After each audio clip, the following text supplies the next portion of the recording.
Start करते recording. सो यहाँ पे एक HTML फाइल ले लेते हैं, टेम्पलेट्स, और यहाँ पे एक index.js। आप लोगों ने लास्ट टाइम वो प्रैक्टिस किया था ना?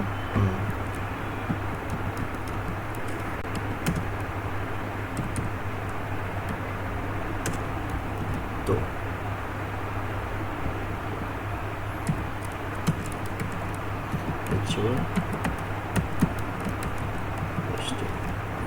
ठीक है।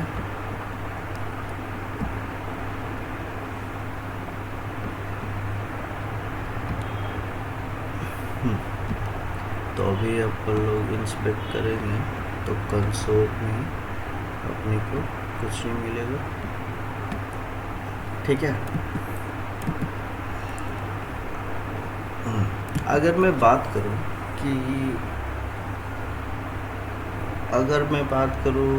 इस प्रोग्रामिंग लैंग्वेजेस में, तो सबसे छोटा प्रोग्राम क्या होगा?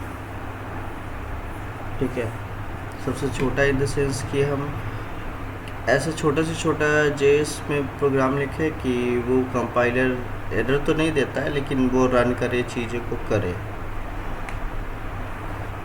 तो वो होता है एम्प्टी फाइल। अगर सिर्फ एम्प्टी फाइल करोगे ना, मतलब सिर्फ एम्प्टी फाइल रखे, आपने बस फाइल अटैच किया, फिर भी वो बिहाइंड द सीन, मतलब बैक में अगर आप सोर्स पे जाओगे, इस पे जाओगे तो देखोगे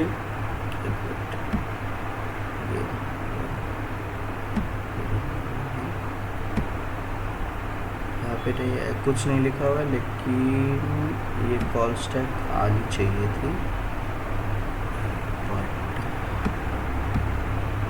it is not making. Okay, ठीक है। अभी हम लोग होस्टिंग के बारे में पढ़ने वाले थे। अगर सपोज करो मैं क्या कर रहा हूँ कि console.log, अगर मैं x को कंसोल करूँ, ठीक है, तो ये क्या देगा? हेलो, अगर मैं x को कंसोल करूँ तो ये क्या देगा? अनडिफाइंड नल आएगा शायद, क्या अनडिफाइंड? नहीं, अगर मैं x को कंसोल करूँ ना, तो वो कंसोल में देगा अनकाउच reference x is not defined. तो नॉट डिफाइंड और अनडिफाइंड में डिफरेंस होता है, ठीक है। अनडिफाइंड क्या होता है कि वो डिफ़ॉल्ट वैल्यू सेट करता है, उसके बाद अगर वैल्यू कहीं डिफाइन किया गया तो वो होता है। लेकिन नॉट डिफाइंड का मतलब होता है कि ये जो वैल्यू है ना, कहीं ये पहले या मेमोरी में कहीं है ही नहीं, तो x को आपने कभी डिफाइन ही नहीं किया, इवन आपने इनिशियलाइज नहीं किया। लेकिन अगर मैं यही कर दूँ कि वैर x बराबर कुछ नहीं रखता हूँ, फिर भी ये एरर नहीं देगा। वाई? ये अनडिफाइंड दिया, क्यों? क्योंकि आपने बाद में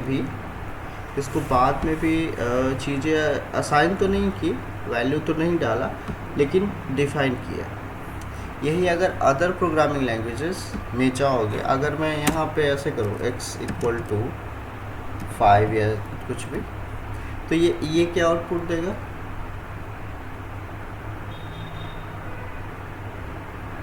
आप लोग क्या एक्सपेक्ट कर रहे हो कि ये ये क्या फाई आएगा आउटपुट? सर, फाई आएगा। अब आप लोग थोड़ा सा सोचना और बताना कि ये क्यों आया अनडिफाइंड, 5 क्यों नहीं आया? क्योंकि कॉन्सोल हमने पहले किया था और असाइन हमने लास्ट किया। तो इसमें हुआ क्या होगा एक्चुअल में? जैसे कि लास्ट डे मैंने बताया था कि वो सारी चीज़ें हुई होगी, एग्जीक्यूशन कॉन्टेक्स्ट बना होगा, ये सब चीज़, तो वो हुआ कैसे होगा? कॉल स्टैक में दिखा भी पा रहा हूँ आज। लास्ट डे तो ये चला था।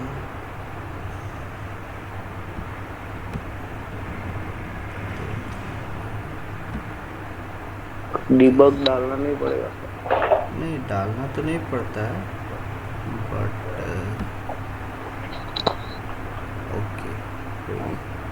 तो क्या हुआ कि आपका स्कोप के अंदर कॉलस्टेक वो एनोनिमस तो बना, स्कोप के अंदर वो पूरा का पूरा ये कहा गया एक्स कहीं यहाँ होगा लास्ट में,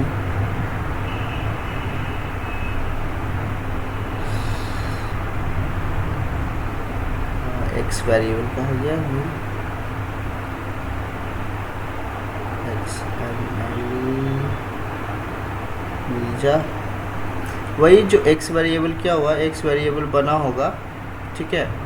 उसमें देखो दो पार्ट में, जैसे कि हम लोगों ने लास्ट डे डिस्कस किया था कि ये दो पार्ट में बनती है। तो ग्लोबल वेरिएबल में वो बना होगा एक्स, मतलब कि एग्जीक्यूशन कॉन्टेक्स्ट जब बना होगा तो x equal to undefined mapping की होगी, कुछ भी रन होने से पहले वो मैपिंग होती है। तो x equal to undefined, x की जगह पे a रखते हैं तो जल्दी से मिलेगा, ठीक है। x इक्वल टू x या a इक्वल टू अनडिफाइंड कर दिया गया होगा,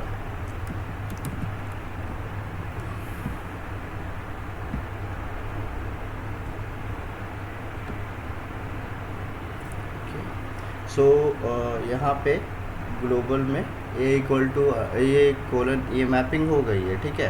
तो a इक्वल टू अनडिफाइंड वो कब होती मैपिंग, अगर मैं इस केस में मैपिंग हुई, लेकिन अगर मैं यही इसको कमेंट कर देता हूँ या हटा देता हूँ समझ लो, तो इसमें इस केस पे मैपिंग क्यों नहीं हुई? क्योंकि जैसा कि हम लोगों ने लास्ट देखा था, जैसे कि लास्ट डे देखा था, ये कहीं बना ही नहीं होगा, इस वाले केस में ये कहीं बना ही नहीं होगा। मतलब कि मेमोरी में मैपिंग या तो वेरिएबल्स की होती है, नहीं तो फंक्शंस की होती है, ठीक है। तो अगर लास्ट डे जैसा कि हम लोगों ने देखा था यहाँ पे, तो इसकी मैपिंग हुई थी, अगर फंक्शन था उसका पूरा का पूरा रेफरेंस रखा जाता था, फिर इसकी मैपिंग हुई थी। तो मैपिंग उसी की होती है जो वेरिएबल या फिर फंक्शंस हो, चाहे वो लेट कौन से किसी से भी बनाए गए हों, उसकी मैपिंग होती है। उसके अलावा भी कुछ जो जावास्क्रिप्ट है वो अपने साथ बहुत सारी चीज़ों को मैप करके रखते हैं। जैसे ये देखो अलर्ट, आप अलर्ट यूज़ करते हो ना, तो वो फंक्शन भी है, एटोब है, ब्लर है, बीटीओ है, तो ये सब अलग अलग है। जैसे कंसोल भी कहीं होगा, ठीक है, उसकी वजह से हम लोग कंसोल डॉट लॉग कर रहे हैं, ठीक। तो ये सब चीज़ें ऑटोमेटिकली वो जावास्क्रिप्ट ये लेके आती है। On mouse over, mouse move, mouse over, जो बहुत सारी चीज़ें हैं, तो ये लेके आती है। आप कुछ लिखो चाहे बदले, यही अगर आप देखो अभी हम लोग होस्टिंग पढ़ रहे थे। होस्टिंग का मतलब होता है कि अगर कोई वेरिएबल को हम लोग एक्सेस कर पा रहे हैं बिफोर इट्स इनिशियलाइजेशन, मतलब कि वो एरर नहीं दे रहा है, माना कि अनडिफाइंड दे रहा है बट एरर नहीं दे रहा है, उसको ही होस्टिंग करते हैं, मतलब होस्टिंग कहते हैं, ठीक है। तो चलो कुछ और। हेलो हाँ, अगर रिपीट अरे जैसे कि किसी अदर प्रोग्रामिंग लैंग्वेजेस में क्या होता है कि ये थिंग एरर देगा, अगर आप उसको पहले ही एक्सेस करना चाहो तो ये एरर देता है। लेकिन इसको बिफोर इनिशियलाइजेशन से पहले, मतलब कि उसको डेफिनेशन से पहले आप उस चीज़ को एक्सेस कर पा रहे हो, तो उसी को होस्टिंग कहते हैं, ठीक है। ठीक है। यही सेम चीज़ फंक्शन के साथ भी होता है कि अगर मैं फंक्शन को कॉल करूँ, लेट से हेलो एक फंक्शन होने वाला है, ठीक है, सॉरी, हेलो फंक्शन को कॉल कर रहा हूँ, ठीक है। लेकिन ये फंक्शन अभी तक डिफाइन नहीं हुआ है, तब तो वो देगा कि भाई मेरे को कुछ नहीं पता, ये यहाँ पे कंसोल में तो यार ईडी वगैरह निकलता। यहाँ पे वो कंसोल में क्या देगा कि अनकाउच reference hello is not defined. तो हेलो डिफाइंड तो नहीं है, लेकिन अगर मैं उसको डिफाइन करूँ, मतलब डिफाइन करने से पहले ही उसको कॉल कर रहा हूँ, तो वो क्यों हो रहा है? क्योंकि हम लोग देखे थे लास्ट डे कि एग्जीक्यूशन कॉन्टेक्स्ट वगैरह बन रहा है। So function hello console.log hello. तो अभी क्या है कि हम लोग हेलो को प्रिंट कर पा रहे हैं, ठीक है। क्यों? क्योंकि वो एग्जीक्यूशन कॉन्टेक्स्ट बना होगा, वो क्योंकि दो पार्ट में हुआ, तो मेमोरी क्रिएशन फेज में यह फंक्शन उसको डिफाइंड मिल गया होगा, ठीक है। समझ रहे हो ना सर आप लोग? ये फंक्शन उसको मेमोरी क्रिएशन हाँ सर। फेज में, अगर नहीं समझ रहे हो तो मैं ड्रॉ करके बता सकता हूँ, ठीक है। तो ये मेमोरी क्रिएशन फेज में इसका रेफरेंस रखा हुआ होगा और ये हेलो प्रिंट किया होगा, ठीक है। इस टाइम पे जब दोबारा एग्जीक्यूशन होता है, तो दिस इज़ कॉल्ड होस्टिंग। कोई मतलब होस्टिंग का अगर आप डेफिनेशन देखने जाओगे, तो कोई ऐसा चीज़ जो आपको डिफाइन करने से पहले उसको कॉल करने का, मतलब in the term of code, actual में वो बिहाइंड द सीन कुछ और होता है, लेकिन इन टर्म ऑफ कोड अगर आप उसको डेफिनेशन से पहले ही कॉल करते हो और वो सक्सेसफुली कॉल होता है, तो दिस इज़ कॉल्ड होस्टिंग, ठीक है। Okay sir. Okay. Hello. Okay. हाँ। ये दूसरी लैंग्वेज में इसका नहीं हो पा रहा है। नहीं नहीं नहीं, ऐसा नहीं होगा। आप वो एरर ही देगा, ओके। ठीक है। आप ट्राई कर सकते हो, चाहे वो पाइथन हो, चाहे वो सी हो, C++ हो, ठीक है। ओके। तो दिस इज इट। एंड आगे कुछ और एक्सपेरिमेंट करते हैं।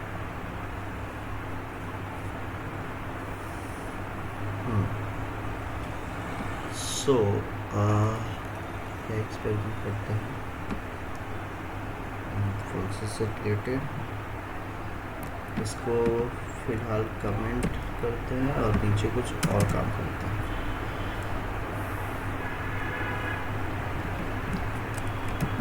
सो where x इक्वल टू 5, ठीक है। और दो फंक्शन है अपने पास,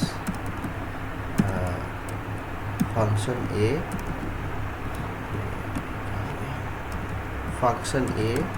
और फंक्शन बी, ठीक है। दो फंक्शन है अपने पास। अब मैं अगर console.log x करता हूँ, ठीक है, इसके बाद मैं फंक्शन a को डिफाइन करता हूँ। अच्छा, इससे पहले एक और चीज़ करनी थी। यहाँ पे where x equal to 10, function a को तो मैंने डिफाइन ही किया, ये दिस वे, ठीक है। अब मैं यहाँ पे कंसोल करता हूँ,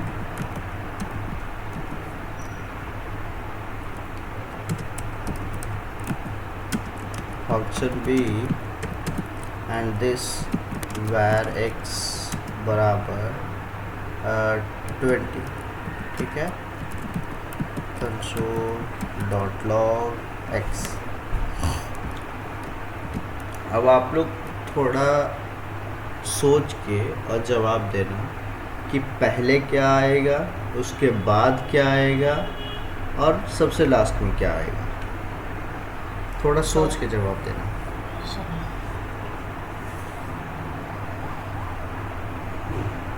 पहले एक फंक्शन कॉल होगा, फिर बी होगा, फिर consul x print what will be the output? Output जो फाइनली कंसोल पे क्या क्या आएगा? फर्स्ट जो ए है, फंक्शन ए, इसमें वो 10 आएगा। 10 फिर आएगा। फंक्शन बी का 20 आएगा। देन 5 नहीं 10 20 आएगा। दोबारा 20 आएगा। हाँ, क्योंकि वो ग्लोबल स्कोप है ना उनका, ओके। एक्स का। ये एमीज आउटपुट। सर मेरा सेम है पर लास्ट में 5 आएगा। अरे लिख लेते हैं, ठीक है। दिस बताओ सर, बोलो। 10 20 और 5। 10 20 एंड 5। मैं सबसे पूछूंगा कि आपने ऐसा क्यों सोचा और क्यों बोला, ठीक है। आगे सर, चुप्पू सर। हेलो। हाँ। ओके, सर मैं देता हूँ answer. This is the program, what will be the output, and I will ask later why.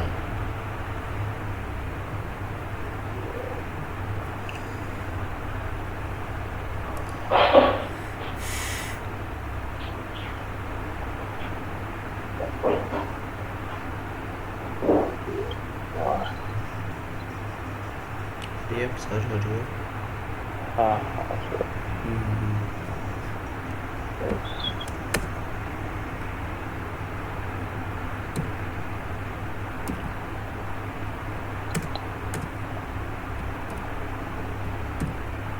बोलो, what is the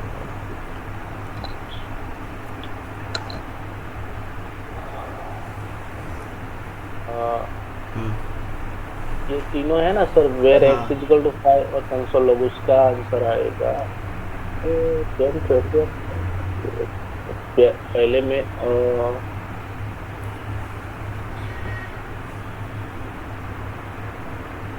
पहले क्या आउटपुट आएगा?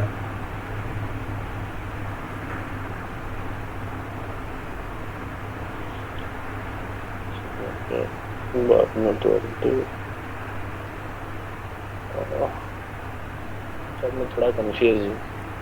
ओके, वो थोड़ा आप प्रोसेस करो ना थोड़ा सा, कि ऐसे ऐसे ये एग्जीक्यूशन कॉन्टेक्स्ट बना होगा, फिर ये चला होगा, दोबारा एग्जीक्यूशन कॉन्टेक्स्ट बना होगा, हाँ एंड ऑल हाँ हाँ। दैट। Okay okay. चलो मैं अभी तक कितना आएगा लिखने। 5। पहले 5, हाँ। हाँ, देन फिर एक सेकंड अंदर जाएगा नहीं पहले।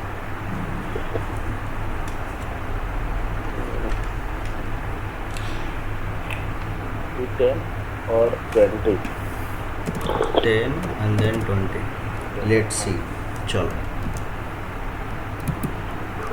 क्या आया? 10 25। So Mitesh, can you explain sir जो हमने हाँ। एक्स डिफाइन किया पहले, हम्म, वहां से दूसरी लाइन पर गया 11th पर, तो हाँ। उसने एक फंक्शन का रेफरेंस लिया, तो ओके। वो जाएगा सीधा x इज इक्वल टू 10 और हाँ। कंसोल में 10 प्रिंट होगा। हम्म, और फिर दूसरी लाइन पर आया, वहां पर b का रेफरेंस उसने दिया, तो b हाँ। 20 आया। हम्म, पर वो तीसरी लाइन पर जाएगा तो x पर ग्लोबल है ना सर, तो हम्म, 5 है ग्लोबल में, है। तो उसने 5 ले लिया। अनडिफाइंड हाँ, होगा नहीं, वो तो आपने आपने 20 बोला सर। नहीं नहीं, लास्ट का बोला। हाँ, यहाँ पर अच्छा तो अच्छा। b का आ गया ना 20 हाँ सर। हाँ हाँ। लास्ट में एक्स ऊपर वाला ले लिया उसने, क्योंकि वो कोई दूसरे फंक्शन में है सर, तो हम्म, फंक्शन वेयर वो फंक्शन बोलते हैं ना, वो फंक्शन स्कोप बोलते हैं उसे। और ये यहाँ पर ऊपर से एक्स का ले लिया, अनडिफाइंड था तो वो ग्लोबल मिल रहा था तो 5 ले लिया। मैं एक चीज़ दिखाना चाहता हूँ कि अगर मैं इस जगह पे, इस जगह पे, इस जगह पे, सब जगह पे वो पॉइंटर डालता हूँ और सारी चीज़ें आपको दिखाता हूँ।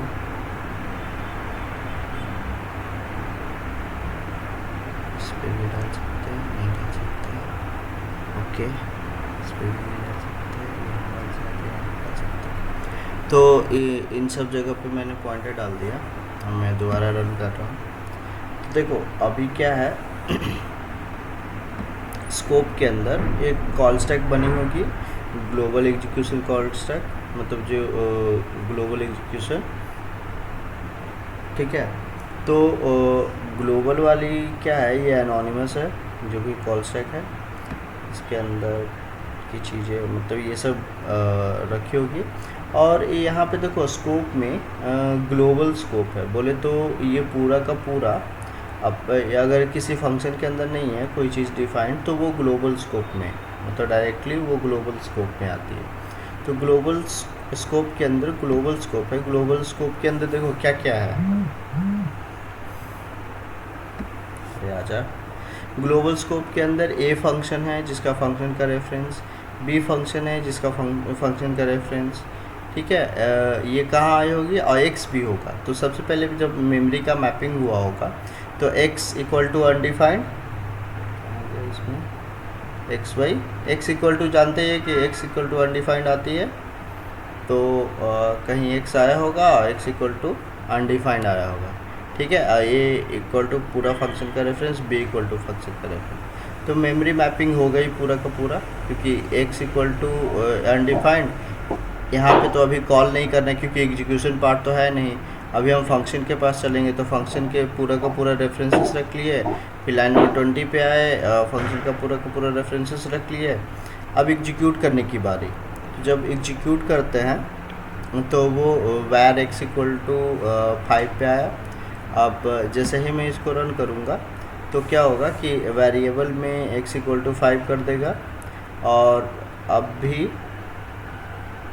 यहाँ पे जैसे ही वो 5 असाइन किया और कुछ नहीं हुआ, अब वो 11 पे जा रहा है, मतलब नेक्स्ट लाइन पे जा रहा है। तो नेक्स्ट लाइन पे सीधे यहाँ चला आया। यहाँ पे देखो एक ये लोकल स्कोप बना, ये दिस छोड़ दो, ये लोकल स्कोप बना जहाँ पे उसने डिफाइन किया किसको, एक्स को।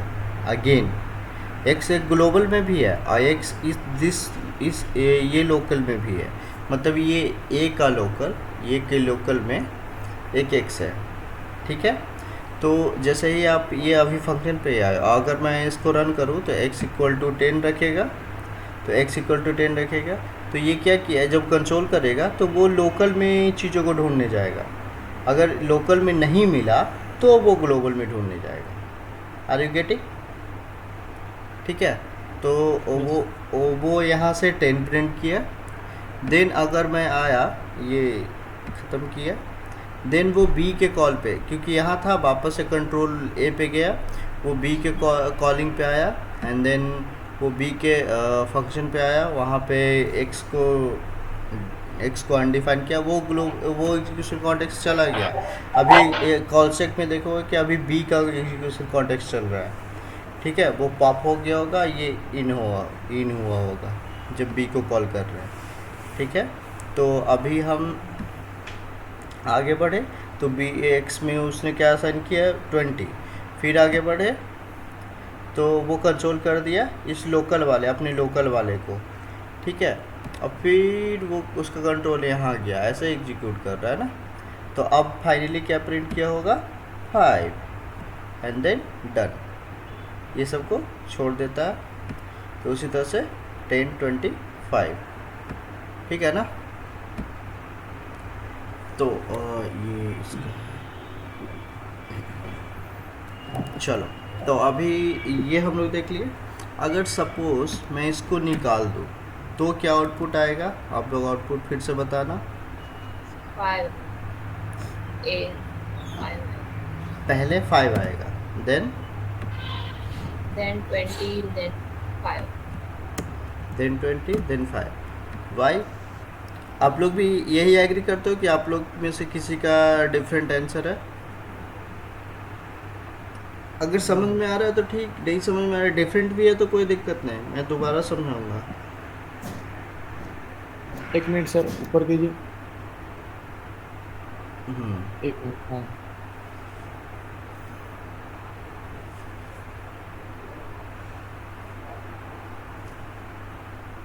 रेडी सर, वही आंसर है। यही है? हाँ सर। जुगनू सर, हाँ सर। सेम आंसर और different, what do you think? Same. अगर मैं बोलूँ वाई तो?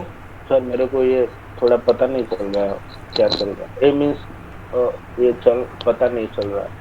नगद में नहीं पूछ रहा। Okay, wait wait wait, I will try in a different way. मैं क्या बोल रहा हूँ कि आपने लास्ट डे एग्जीक्यूशन कॉन्टेक्स्ट बनाना सीखा था ना। तो अभी मैं दोबारा से इस फंक्शंस के लिए एग्जीक्यूशन कॉन्टेक्स्ट बनाने वाला हूँ, ताकि आपको अच्छे से पता चले, चीज़ें दिखे। ठीक है, आजा।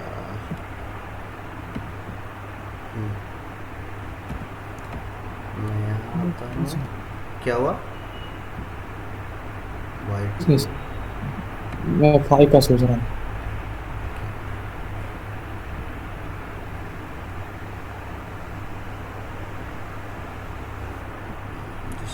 कोड,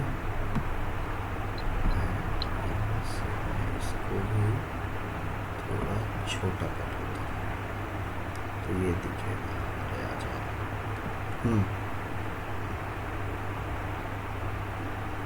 तो आपको कोड दिख रहा है यहाँ पे। देखो, सबसे पहले क्या हुआ होगा, हम लोगों ने लास्ट डे ही सीखा कि एक ग्लोबल एग्जीक्यूशन कॉन्टेक्स्ट बनता है। एग्जीक्यूशन कॉन्टेक्स्ट में 2 पार्ट होते हैं, मेमोरी पार्ट और कोड पार्ट। तो मेमोरी पार्ट में सबसे पहले वो आता है और उन चीज़ों का वो हाँ, undefined आएगा। वेट सर, उन चीज़ों का मेमोरी में मैपिंग होता है जो कि फंक्शंस है। ठीक है, फंक्शंस है या फिर वेरिएबल है। तो यहाँ पे आप देखो कि वेरिएबल कौन सा है। तो वेरिएबल var x बराबर 5। तो सबसे पहले हम लोग एक बना लेते हैं।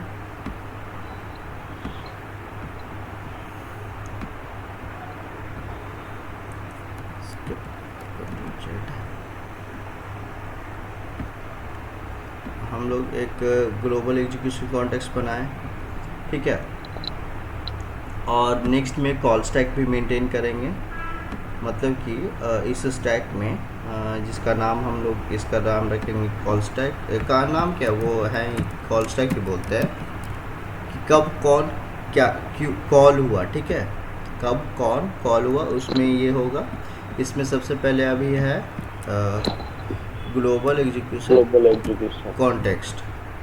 ठीक है, तो ये है अभी इस ऐसे तो ऐसे ये ग्लोबल एग्जीक्यूशन कॉन्टेक्स्ट इसमें है। अगर मैं वापस जाऊँ, इसमें क्या था कि 2 पार्ट था, मेमोरी और कोड वाली पार्ट। एकदम सोच लो सर, डायरेक्टली भी सोच सकते हो। मेमोरी पता है, कोई बात नहीं, लिखने की जरूरत नहीं होती। अरे सर नहीं, थोड़ा सा और वो वेट करते हैं ना, मेमोरी और कोड। ठीक है, तो सबसे पहले यहाँ पे क्या आया होगा, x undefined। ठीक है, अब इसके बाद क्या आया होगा, ए में पूरा का पूरा वो फंक्शन का रेफरेंस, a ऑब्जेक्ट, ये पूरा करली ब्रेसेस f करके जो पूरा का पूरा फंक्शन है वो आया होगा। फिर इसमें b में वो पूरा का पूरा ये। ठीक है, तो अगर ठीक है, ये अब मेमोरी एलोकेशन पार्ट हो गया ख़त्म। अब आते हैं एग्जीक्यूशन पे। तो मेमोरी एलोकेशन वो जैसे ही रन करते हैं उसके पहले ही हो जाता है। अब उसके बाद क्योंकि सारी चीज़ें वो डिफ़ाइन करके बैठ जाता है। अब हम लोग यहाँ इस लाइन नंबर दिखाऊँ, अरे आजा, इस लाइन नंबर 10 पे आया। और लाइन नंबर 10 पे आते ही उसने क्या किया, एग्जीक्यूट करना चालू किया। ठीक है, सो एग्जीक्यूट करना चालू किया। तो उसने क्या किया कि इस अनडिफाइंड को रिमूव करके 5 कर दिया। ठीक है, तो उसके बाद ये कहाँ आया, लाइन नंबर 11 पे। ये काम हो गया ख़त्म। लाइन नंबर 11 पे आया तो वो देखा कि यहाँ पे तो एक फंक्शन है। ठीक है, मेमोरी में वो फंक्शन का रेफरेंस है, तो वो यहाँ चला गया, मतलब कि इस फंक्शन के पास।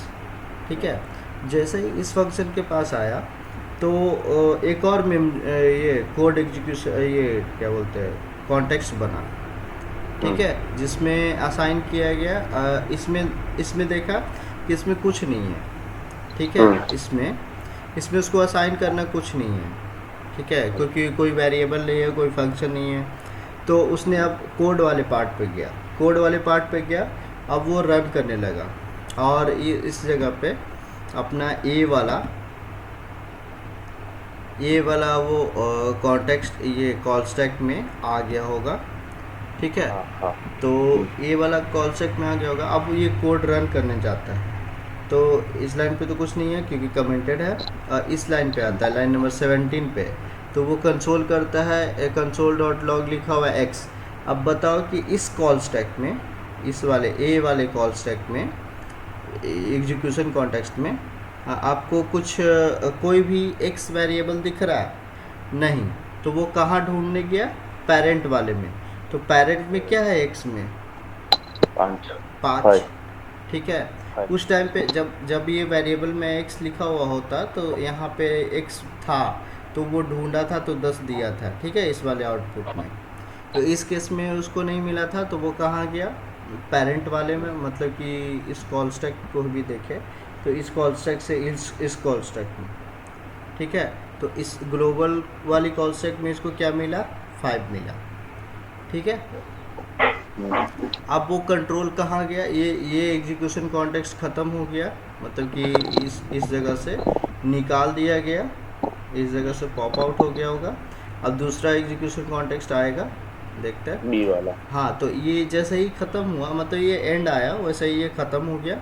अब वापस से कंट्रोल कहाँ चला गया? लाइन नंबर 11 से अब लाइन नंबर 12 पे, ठीक है। तो लाइन नंबर जब 12 पे आया तो एक और एग्जीक्यूशन कॉन्टेक्स्ट बना, ठीक है। तो इसमें भी मेमोरी और कोड वाली पार्ट होगी। तो जब ये यहाँ पे बी पे आया तो वो कहाँ चला गया होगा? यहाँ पे क्या डिफाइन, एक और एग्जीक्यूशन कॉन्टेक्स्ट बना बी के लिए, और कॉल स्टैक में बी भी आ गया होगा अब, ठीक है। तो जैसे ही ये बी आया तो अपने पास एक वैर x बराबर 20 x इक्वल टू अनडिफाइंड यहाँ पे, ठीक है। और उसके बाद जब ये मैपिंग हो गया, मेमोरी मैपिंग, तब वो कॉल करना चालू करेगा कोड एग्जीक्यूशन पार्ट। तो x बराबर 20 कर देगा इसको, ठीक है। तो ये जब ये 20 कर दिया तो कंसोल जब लाइन नंबर 22 पे आया, कंसोल किया, तो ये क्या इसको कंसोल होगा? क्योंकि इसे एग्जीक्यूशन कॉन्टेक्स्ट में देखेगा सबसे पहले। अगर नहीं मिलता है तो पेरेंट के पास जाता है, ठीक है। हाँ। तो इस केस में क्या आया? 20 आया, तो आपका आउटपुट 20 हो गया। अब ये एग्जीक्यूशन कॉन्टेक्स्ट ख़त्म, मतलब मेमोरी से निकाल दिया गया, कॉल स्टैक से भी निकाल दिया गया, इसको पॉप आउट कर दिया गया, ठीक है। अब फाइनली अभी कहाँ थे? यहाँ से ये कंसोल हो गया। अब वापस गया कंट्रोल यहाँ पे, अब फिर नीचे आता है लाइन नंबर 13 पे वो कंसोल करता है। तो लाइन नंबर 13 पे ये कोड अब इस एग्जीक्यूशन कॉन्टेक्स्ट से इसके पास आ गया। तो लाइन नंबर 13 पे जब ये कंसोल किया तो वो क्या प्रिंट करेगा? एक्स जो अभी कौन सा अपने स्टैक में, कॉल स्टैक में अपना सिर्फ ग्लोबल एग्जीक्यूशन कॉन्टेक्स्ट एग्जिस्ट करता है, बाकी सब खत्म हो गया, ठीक है। और वो चल रहा है इस वाले लाइन पे, बाकी सब नीचे आया था वो वापस चला गया, ये सब ख़त्म करके। तो लाइन नंबर 13 पे वो कंसोल किया किसको? जो उसके वेरिएबल में है, मतलब कि उसके मेमोरी में है। तो उसके मेमोरी में ये console.log x किया तो ये 5 मिला, तो वही 525 सही है। ओके। तो अभी हम लोग दो चीज़ देखे। होस्टिंग तो ऊपर ही देखे थे कि मतलब किसी भी वेरिएबल या फंक्शन को एक्सेस करना बिफोर इनिशियलाइजेशन या before definition is called hosting. अभी हम लोग एक चीज़ और सीख लिए कि स्कोपिंग बोले तो ये जो वेरिएबल था, ये वेरिएबल था ग्लोबल स्कोप पे, मतलब कि ग्लोबल एग्जीक्यूशन कॉन्टेक्स्ट के पास। और ये जो वेरिएबल था इनके लोकल नाम सेम है, लेकिन इनके लोकल में है। तो वो क्या करता है कि सबसे पहले अपने लोकल वाले स्कोप में देखने जाता है कि चीज़ है या नहीं है, ठीक है।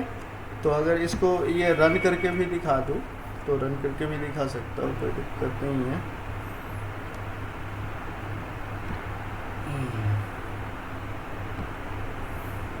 अगर रन करके दिखाऊंगा तो कुछ ऐसा होगा कि रिलोड, ठीक है। तो यहाँ पे जैसे ही ये देखो ग्लोबल वाली स्कोप में सिर्फ ग्लोबल है, कॉल सेट में ग्लोबल एग्जीक्यूशन कॉन्टेक्स्ट है जो लाइन नंबर 10 पे है, ठीक है। अगर इसको मैं रन किया तो वो कहाँ आया, बी पे। अभी तक वो स्कोप नहीं बना क्योंकि ग्लोबल ये कॉन्टेक्स्ट एक और ए वाला बनेगा जब यहाँ पे आएंगे अंदर फंक्शन के अंदर, ठीक है। तो जैसे ही वो फंक्शन के अंदर आया तो लोकल तो बना, लोकल में देखो दिस वाली आई तो वो पूरी की पूरी जो बाय डिफ़ॉल्ट आती है वो तो लोकल बना, लेकिन इस लोकल वाले स्कोप में उसको कोई वेरिएबल एक्स नहीं दिखा। तो वो कहाँ ढूंढने गया, इस ग्लोबल वाली मेमोरी में। तो ग्लोबल में उसको क्या मिला, 5 मिला। और कॉल स्टैक में देखो ये वाली कॉल स्टैक अभी चल रही है, ठीक है। वही अगर मैं आगे बढ़ता हूँ तो ये ख़त्म। तो जैसे ही मैं बी पे पहुँचा तो एक कॉल स्टैक एक ही बची, ग्लोबल वाली, और देखो स्कोप में भी सिर्फ ग्लोबल स्कोप बची, ठीक है। अगर मैं फिर से आगे बढ़ा तो देखो ये दिस पूरा का पूरा वो विंडो लेके आता है, दिस का भी आगे हम चीज़ें करेंगे। और वहाँ पे x = अनडिफाइंड मेमोरी मैपिंग हो गई। अगर मैं आगे बढ़ा तो देखो इस जगह पे आया था वो x = 20 कर दिया था, तो वो 20 ये किस में, लोकल में है। तो अगर मैं ये कंसोल करेगा तो वो कहाँ देखेगा, इस एग्जीक्यूशन कॉन्टेक्स्ट, मतलब कि ये जो आपका लोकल में जो एग्जीक्यूशन कॉन्टेक्स्ट बना है बी वाली कॉल स्टैक में, तो वो वहीं देखेगा कि क्या है। अभी आप कंसोल पे देखो सिर्फ 5 प्रिंट हुआ है, ठीक है। तो जैसे ही उसको रन किए तो वो 20 प्रिंट किया, ठीक। तो ये 20 कहाँ से प्रिंट किया, आप देख सकते हो कि इस वाले जगह से, मतलब कि लोकल से। और जैसे ही मैं फंक्शन के बाहर आता हूँ वापस से कंट्रोल कहाँ गया, इस वाले एंड पे, इस वाला, इसका ख़त्म हो गया। अब देखो यहाँ से लोकल वाली स्कोप भी चली गई, वो कॉल स्टैक से वो भी बी वाली भी चली गई। अब फाइनली प्रिंट क्या हुआ, 5। अब उसके बाद सब कुछ चला गया। समझ में आया? हेलो। Yes sir. तो रिवाइज कर लेते हैं थोड़ा सा कि अभी हम लोगों ने क्या क्या देखा। होस्टिंग देखा, डिफरेंस देखा कि नॉट डिफाइंड और अनडिफाइंड में क्या डिफरेंस होता है। नॉट डिफाइंड का मतलब हम लोग नीचे कहीं हम लोगों ने उसका मेंशन ही नहीं किया, जिक्र ही नहीं किया। लेकिन अनडिफाइंड का मतलब कि हम लोगों ने वेरिएबल में कुछ रखा है या नहीं भी रखा है। सपोज बताया था ना कि अगर इसमें बस इसको डिक्लेयर करके छोड़ दे तो वो भी अनडिफाइंड नीचे ही करेंगे। अगर कैसे, ऐसे इसको हटा देता हूँ मैं, आउटपुट आप लोग देख लेना, ठीक है। अगर मैं इन सब को थोड़ी देर के लिए कमेंट करूँ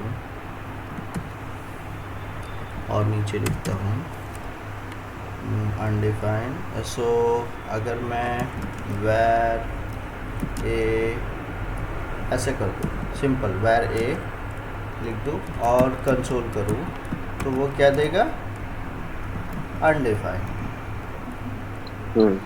ठीक है। मैं डिबगर निकालता हूँ तो सिंपल कंसोल, तो वो क्या दिया, अनडिफाइंड, ठीक है। क्योंकि अनडिफाइंड मतलब कि आपने तो ऊपर तो डिफाइन नहीं किया, बस वो मेमोरी में आपने जगह दे दी, डिक्लेयर कर दिया, तो ठीक है। This is undefined. अब और आगे बताया कि प्रॉब्लम देख ले, जो आपने लोगों ने प्रॉब्लम मैंने प्रैक्टिस करने के लिए दिया था वो सब। हेलो,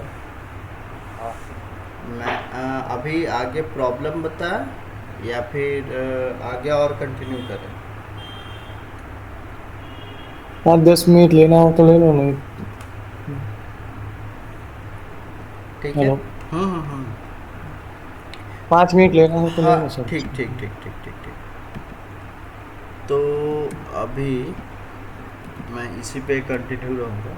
आपने स्कोप देखा, ठीक है। जैसे कि यहाँ पे, लेकिन एक चीज़ और, यही सेम चीज़ को मैं कॉपी करूँगा और कहाँ से था, यहाँ से, इस चीज़ को मैं कॉपी करूँगा, चीज़ें समझेंगे।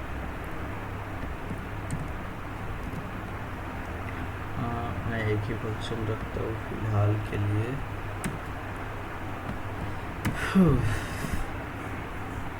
अगर मैं इस वेरिएबल को कंसोल कर रहा हूँ तो सिंपली ये 5 आएगा, यहाँ पे भी 5 आएगा और यहाँ पे भी 5 आएगा, ठीक है। अगर मैं क्या करूँ कि इसको तो कॉल कर रहा हूँ, इसको कंसोल करना बंद कर दूँ और यहाँ पे भी डिफाइन किया, यहाँ पे भी डिफाइन किया, तो अभी आउटपुट पे क्या आएगा, 10 आएगा। ठीक है। एक और मैं फंक्शन डिफाइन करता हूँ,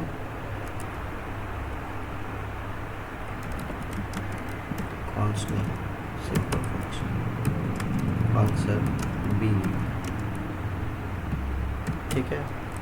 अब इस बी में मैं करता हूँ वैर एक्स बराबर 20। क्या मैं इस यहाँ पे मैं अगर इस फंक्शन को भी चला दूँ बी, तो क्या ये अब भी एक्सेसिबल होगा?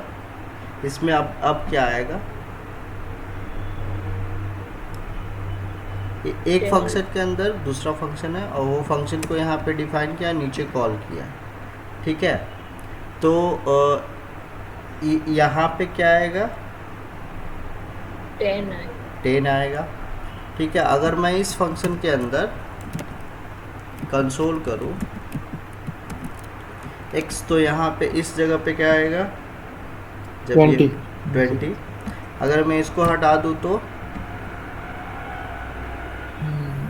10 आएगा, 10 देगा। ठीक है। तो ये क्या करता है कि अगर आप देखो ग्लोबल एग्जीक्यूशन कॉन्टेक्स्ट में थे, फिर क्या किया कि आपने एक फंक्शन ए बनाया, इसका एक एग्जीक्यूशन कॉन्टेक्स्ट बना होगा, फिर आपने उसमें डिफाइन किया, अब फिर आपने एक और फंक्शन उसी के अंदर, मतलब एक ग्लोबल एग्जीक्यूशन कॉन्टेक्स्ट, उसके ऊपर ए वाला, उसके ऊपर एक और बी वाला। तो कॉल स्टैक में कुछ ऐसा हुआ होगा कि ये कॉल स्टैक है ना, मैं इसको भी दिखाऊंगा लाइव। तो ये कुछ ऐसा हुआ होगा कि सबसे नीचे GEC, ठीक है, GEC, फिर उसके ऊपर जस्ट आया होगा ए वाला, ठीक है, इसके ऊपर जस्ट आया होगा एक और जो कि बी वाला। तो ये सब है, अभी पॉप आउट कुछ नहीं हुआ है, सब है इस केस में, ठीक है, इस केस में सब के सब है। तो ऐसे एग्जीक्यूशन कॉन्टेक्स्ट मतलब कॉल स्टैक में ऐसे ग्लोबल एग्जीक्यूशन ए और बी वाले। तो ये क्या करेगा, जब बी वाले में मैं कंसोल डॉट लॉग करने जाऊँगा तो वो ढूंढेगा किस में, अपने पेरेंट में, ठीक है, वो ढूंढेगा ये वेरिएबल x को अपने किस में, अपने पेरेंट में।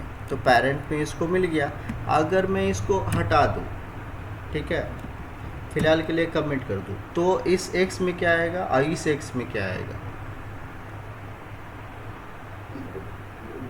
ए में पहले तो 5 आएगा, बी में 5 आएगा, बी में 5 आएगा, ठीक है, और हाँ, यहाँ पे और 36 पे यहाँ पर भी 5 आएगा। क्यों, ग्लोबल में 5 है। हाँ हाँ हाँ, ग्लोबल क्योंकि सब ग्लोबल है। ये क्या किया कि बी जो है ढूंढने गया ए के पास, क्योंकि इसके टॉप ऑफ द वो बना था। तो ए में तो कुछ है ही नहीं एक्स एक्स नाम का, ठीक है।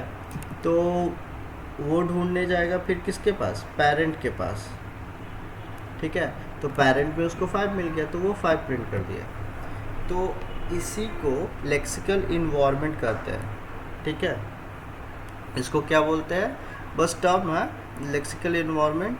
और ये पूरा का पूरा बी के पास ये बी के पास ए का भी एक्सेस है, मतलब ए का भी मेमोरी है, सब कुछ एक्सेस है, और ए के पास ग्लोबल का एक्सेस है।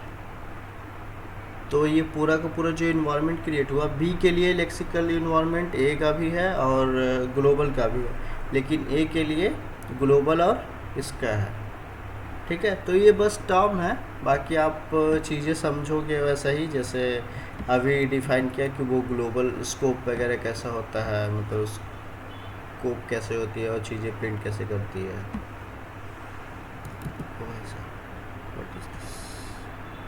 पेन कहाँ से हेलो। निकाला? सेव नहीं हुई थी। हाँ हाँ सर, मुझे आपने यहाँ ए फंक्शन के अंदर बी फंक्शन हम्म लिया हुआ है, राइट? हम्म एंड देन आपने कॉल भी ए फंक्शन के अंदर ही किया हुआ है, हाँ सपोज हाँ मुझे ए फंक्शन के बाहर कॉल करना हो बी को, तो इट्स पॉसिबल, कर सकते हैं ना? आप थोड़ा बताओ, कर सकते हैं कि नहीं कर सकते हैं। कर सकते हैं, पर डायरेक्ट एक्सेस मुझे थोड़ा डाउट है कि ये हो सकेगा या नहीं हो सकेगा। अदर गाइस आप लोग बताओ कि ये वैलिड है कॉल करना या हाँ नहीं। सर, वैलिड है। क्यों वैलिड है? ये फंक्शन को तो कहीं भी डाल सकते हो ना या तुम, पर आउटपुट देखना जी पड़ेगा। जी जी जी नहीं, आउटपुट क्यों नहीं आएगा? देखो क्या बोला कि reference B is not defined. अभी आप लोगों ने देखा ना, चाहे वो फंक्शन हो चाहे वो वेरिएबल हो, ठीक है। ये क्या हुआ कि ग्लोबल एग्जीक्यूशन कॉन्टेक्स्ट बना होगा, ठीक है। उसके बाद ए कॉल हुआ होगा तो ए का कॉन्टेक्स्ट बना होगा, ठीक है, और उसके अंदर बी का मैपिंग हुआ होगा। फिर वो यहाँ से इस लाइन पे आया होगा, बी को कॉल करने जा रहा है, तो हाँ, फंक्शन उस नेस्टेड फंक्शन नहीं होगा नहीं नहीं नहीं, वो फंक्शन तो है ही नहीं, ये तो चला गया, ये तो रिमूव हो गया, ओके। ठीक है। तो ये जब मेमोरी जो भी है ये रिमूव हो गया, तो ये कॉल कैसे होगा, कैसे उसको मिलेगा, ठीक है।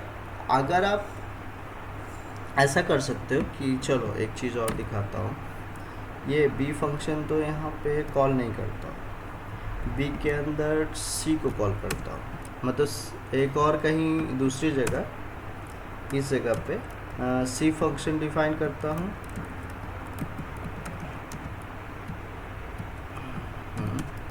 अब इसके अंदर मैं इसके अंदर मैं बी को कॉल करता हूँ, तो ये कॉल होगा। क्यों? क्योंकि इस एग्जीक्यूशन कॉन्टेक्स्ट के अंदर ये पूरा ए के अंदर ये बी भी डिफाइन है ना ऊपर कहीं, तो ऐसे कर सकते हैं, लेकिन वैसे नहीं कर सकते, ठीक है। यस। हाँ और हमें सपोज ऐसा कोई सिनेरियो आए हमें करना पड़े, तो हम कैसे एक्सेस कॉल नहीं करवा सकते नहीं हैं नहीं नहीं नहीं या नहीं, ऐसा नहीं है, ये बस एक्सपेरिमेंटल थिंग है। लेकिन फंक्शन को ऐसा कोई ज़रूरत नहीं पड़ता कि क्योंकि वो मेमोरी में होगा ही नहीं, तो वैसा कभी सिनेरियो नहीं आया कि कॉल करवाना पड़े वैसा, आई थिंक। जो जैसे है वैसे ही कॉल करवाएंगे ना, मतलब ऐसे डिफाइन ही नहीं है। आप बोलो कि सर वेरिएबल को एक्सेस करना अदर लैंग्वेज में जैसे जावास्क्रिप्ट में करते, तो वैसे नहीं ना होगा, हर थिंग अलग अलग बिहेव करता है। तो दिस इज़ इट, ठीक है। तो स्कोपिंग वगैरह सब क्लियर है, होस्टिंग वगैरह क्लियर है, बस ये छोटा छोटा टर्म है, ठीक है। चलो हाँ सर। हाँ, तब आप लोग स्क्रीन शेयर करो अगर किसी ने बनाया है या कहीं डाउट है, जो मैंने 10-15 क्वेश्चंस दिए थे, ठीक है। मैं तो अभी नहीं किया सर, मैं 2 दिन में कर लूँगा। ओके, तो किसी ने किया है नहीं किया? 8 तक ही हो गया सर, ऐसा है क्योंकि ई फॉल्स का कंडीशन आता है सब वो सब 8 तक हो जाएगा मेरा 2 दिन। सर मैंने भी नहीं किया है, मैं हम्म, आपको कल दिखा दूँ, हाँ वेडनेसडे को दिखा दूंगी, ओके क्योंकि ओके। आज मुझे थोड़ा काम से बाहर जाना है, हम्म, आज नहीं कर पाऊंगी। Okay okay. और आपने वो जो नियोजी वाला दिया हुआ था ना, हम्म, उसमें से मैंने काफी कुछ टेक्निक ली हुई है। Okay okay okay. तो वो था डॉम मैनिपुलेशन और ये चीज़ें सीखने के लिए। ये है प्योर जेएस का क्वेश्चन। इससे ये भी मतलब इजी सा क्वेश्चन, जैसे सम बनाना है तो एडिशन में आपने 3 और 4 दिया, 5 दिया। अगर किसी में डाउट है, आप लोगों ने पढ़ा है, किसी में डाउट है समझने में, तो वो भी पूछ सकते हो, ठीक है। तो ये सब, ये सर करके हम बताते हैं पहले हाँ, आपको। Okay okay okay okay then, चलो फिर।